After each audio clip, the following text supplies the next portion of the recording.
I like this part. You want to know why? Because it makes me uncomfortable. Yeah, and I get to ask you the questions for once.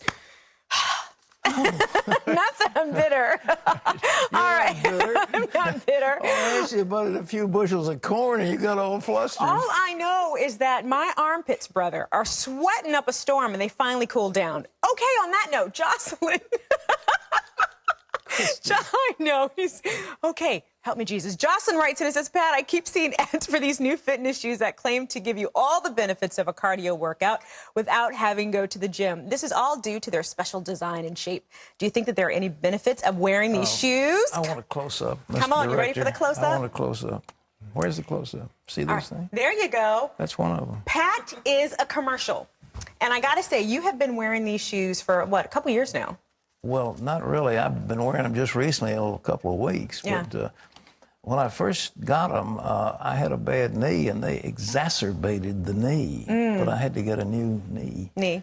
So. But how do they help you? They're supposed to tighten your glutes. Are your glutes tightened? They make you stand up straight whether you like it or not. Oh, really? Yeah, well, I mean, they push you back. You've got to. You fall down. Yeah, that's good. But there's a rounded part at the bottom. Yeah. And it works primarily with your calves and your quads. But the answer is yes. But, hey, you've got to work out in the gym. You've got to do cardio. You've got to do these other things. These shoes won't do it. Yeah, but they'll help you.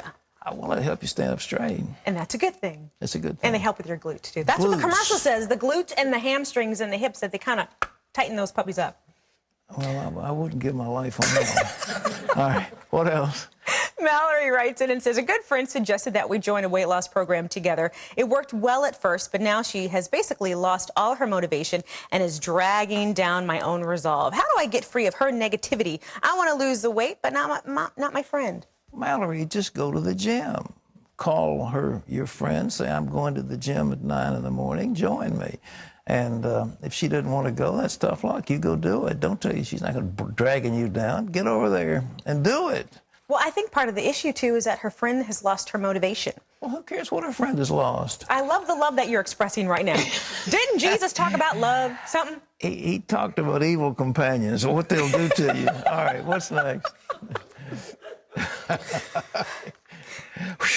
You know...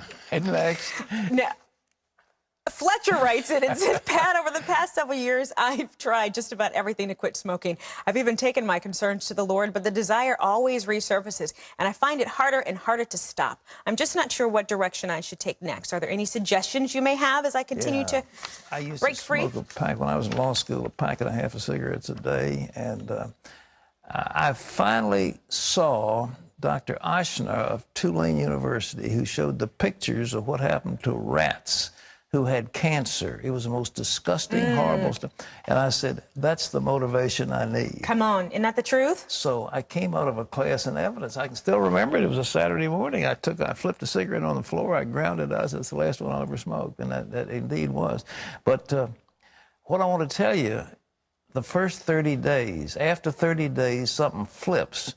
Instead of being a craving, it gets to be disgusting. I got to the point where I couldn't stand the smell of smoke. I couldn't stand cigarette butts. It made me nauseated. And within 30 days. And we had at Yale Law School, I set up something called Smokers Anonymous. We had a telephone number you could call. I need help.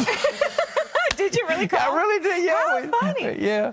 How funny. But I stayed with it, and it took 30 days. Yeah. That's how long it takes. So if you can hold on for 30 days, that's all you've got to do. But the first, you get all the cigarettes out of the house. Yeah. You shred them up. You flush them down the toilet.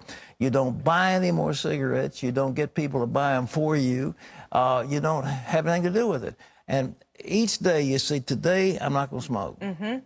Tomorrow you say, today I'm not going to smoke. The next day, today I'm not going to smoke. A day at Just a time. that day, a day at a time. At the end of 30 days, you will hate cigarettes. Yeah, it is. It's the power of the visual. And I think we got to wrap up, but I have one really quick story. I remember this. You know, I'm the youngest of 5 kids, and I remember years and years ago, one of my siblings, and I'm not going to say who well, I'll just put it this way. My dad did a demonstration with alcohol, and what he did was he got all of my brothers and sisters and I, stood us in the kitchen, got a pan, got a bottle of alcohol, poured it over the pan, and it went, and it kind of like this whole fire came up. And he said, this is what it does to you. And then he said, go to bed. And I've never forgotten this as long as I live. That's a pretty smart dad. My dad's brilliant. Why didn't he teach you about corn futures? All right. What's next? Dad, I'm calling you when I get off the show.